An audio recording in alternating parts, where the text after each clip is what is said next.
వెనుకబడిన వర్గాలు చేతి వృత్తిదారులకు టీడీపీ మరిన్ని వరాలు ప్రకటించింది. తాము అధికారంలోకి వస్తే బీసీల అభ్యున్నతికి 1000 కోట్ల రూపాయల నిధిని ఏర్పాటు చేస్తామని టీడీపీ అధినేత చంద్రబాబు నాయుడు చెప్పారు. చేతి వృత్తిదారుల సహకార సంఘాల రుణాలను మాఫీ చేస్తామని, 10 పైసల వడ్డీకి రుణాలు ఇస్తామని తెలిపారు. తెలుగుదేశం రాష్ట్ర బీసీ విభాగం కార్యవర్గంతో చంద్రబాబు ఇవాళ ప్రమాణం చేయించారు.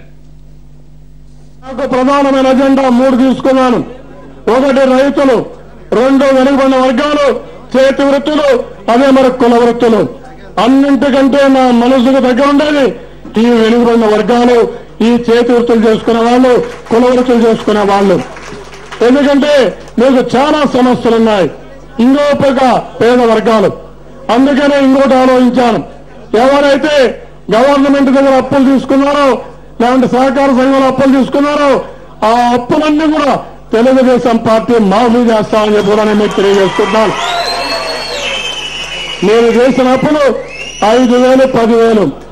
ఈ రోజు ఇండస్ట్రీ పెట్టుకున్న వాళ్ళు లక్షల కోట్ల రూపాయల అప్పులు తెచ్చుకొని అవన్నీ కూడా మాఫీ చేస్తా ఉంటే, ఈ పేదవాళ్ళకి 5,000, 10,000, 15,000 మాఫీ చేయడంలో పెద్ద సమస్య కాదు.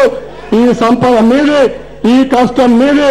ఈ రోజు ఈ దేశం బాగుందంటే మీ వల్ల బాగుంది, ఈ పేదవాళ్ళ వల్ల బాగుంది, ఈ కార్మికుల వల్ల బాగుంది.